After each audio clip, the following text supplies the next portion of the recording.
Поймал, поймал, все теперь. Йоко, та не. Бутылка это. Брать поводок? Или не надо? Да ладно, прикольно. Йоко, надо задержку. Взяла просто.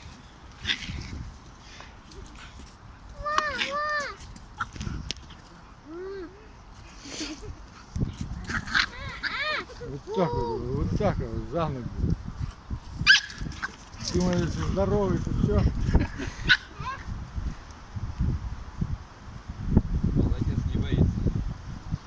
Ой, у нас вообще сердце льва. Опять говорю.